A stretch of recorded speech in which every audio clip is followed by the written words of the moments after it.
मेरठ की धरती आज सिर्फ विकास की गवाही नहीं दे रही थी, यहां से राजनीतिक पलटवार की सबसे तेज आवाज भी उठी।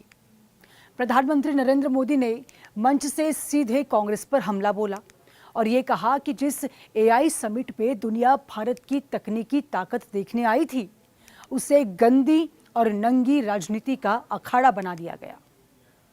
लहजा आक्रामक था, शब्द असामान्य रूप से कठोर थे और निशाना बिल्कुल साफ था।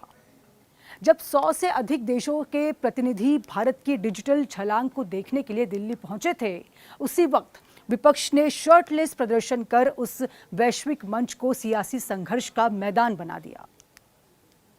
मेरठ से प्रधानमंत्री ने सिर्फ जवाब नहीं दिया, उन्होंने चुनौती दी। मेरठ में आज मौका था नमो भारत रैपिड रेल परियोजना के उद्घाटन का। पश्चिमी उत्तर प्रदेश के लिए यह कनेक्टिविटी का नया अध्याय बताया गया। प्रधानमंत्री नरेंद्र मोदी स्वयं कार्यक्रम में पहुंचे। मंच पर उत्तर प्रदेश के मुख्यमंत्री योगी आदित्यनाथ, कई केंद्रीय मंत्री और राज्य सरकार के वरिष्ठ नेता भी मौजूद थे। प्रधानमंत्री ने खुद रैपिड रेल में सफर किया, यात्रियों से बातचीत की, बच्चों से संवाद किया और उसे विकसित भारत की रफ्तार का प्रतीक बताया। उन्होंने कहा कि कभी मेरठ से दिल्ली की दूरी विकास की चुनौती मानी जाती थी। जाम, समय और अव्यवस्थित कनेक्टिविटी ये पहचान थे, लेकिन आज 12 लेन एक्सप्रेसवे पर और आधुनिक रैपिड रेल उस दूरी को सिमटा रहे हैं। ये सिर्फ यात्रा नहीं, अवसरों का रास्ता है। माहौल विकास का था, लेकिन राजनीतिक तापमान लगातार बढ़ रहा था।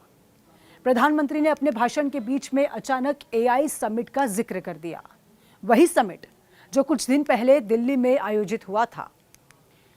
वो मंच जहां आर्टिफिशियल इंटेलिजेंस, डिजिटल इंडिया और टेक्नोलॉजी के भविष्य पर वैश्विक चर्चा हुई। 100 से अधिक देशों के प्रतिनिधि, नीति निर्माता और टेक कंपनियों के शीर्ष अधिकारी मौजूद थे। सरकार ने इसे भारत की तकनीकी नेतृत्व क्षमता का प्रतीक बताया। संदेश साफ था कि भारत अब टेक्नोलॉजी का उपभोक्ता नहीं, बल्कि समाधान देने वाला देश बनना चाहता है। लेकिन इसी आयोजन के दौरान कांग्रेस के कुछ नेताओं ने शर्टलेस होकर विरोध प्रदर्शन किया। उनका कहना था कि सरकार चमकदार आयोजनों के जरिए बेरोजगारी, महंगाई और असमानता जैसे मुद्दों से ध्यान हटा रही है। कांग्रेस ने इसे लोकतांत्रिक विरोध बताया और यहीं से विवाद की शुरुआत हो गई। मेरठ में मंच से प्रधानमंत्री ने इसे सीधा देश की छवि से जोड़ा है। उन्होंने ये कहा कि जब पूरी दुनिया भारत की उपलब्धियों की सराहना कर रही थी, तब कुछ लोगों ने उस मंच को राजनीतिक अखाड़ा बना दिया। उन्होंने ये कहा कि विपक्ष को भारत की प्रगति से समस्या है।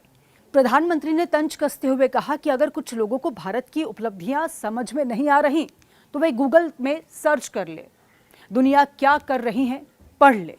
ये सिर्फ व्यंग नहीं था, ये स्पष्ट संदेश था कि सरकार अब आलोचनाओं पर रक्षात्मक नहीं रहने वाली।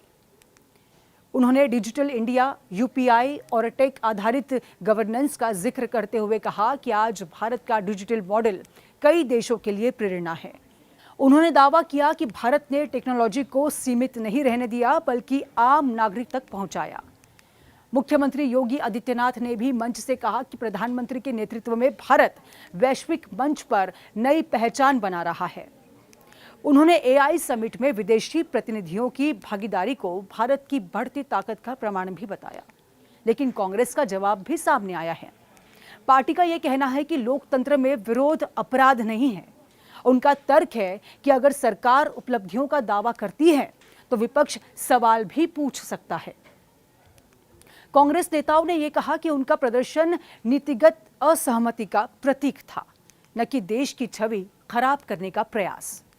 अब इस पूरे घटनाक्रम ने एक बड़ा सवाल खड़ा कर दिया है। क्या अंतर्राष्ट्रीय मंचों पर घरेलू राजनीति की जगह होनी चाहिए, या ऐसे मंचों को पूरी तरह से राष्ट्रीय छवि के प्रदर्शन तक सीमित रखना चाहिए? मेरठ की सभा ने यह स्पष्ट कर दिया कि टेक्नोलॉजी, एआई और इंफ्रास्ट्रक्चर अब सिर्फ विकास के मुद्दे नहीं रह गए, ये राजनीतिक विमर्श के केंद्र में आ चुके हैं। प्रधानमंत्री का मेरठ भाषण सिर्फ रैपिड रेल के उद्घाटन तक सीमित नहीं रहा। ये उस नैरेटिव की घोषणा थी जिसमें भारत की तकनीकी प्रगति को राष्ट्रीय गौरव और राजनीतिक वैधता दोनों से जोड़ा जा रहा है।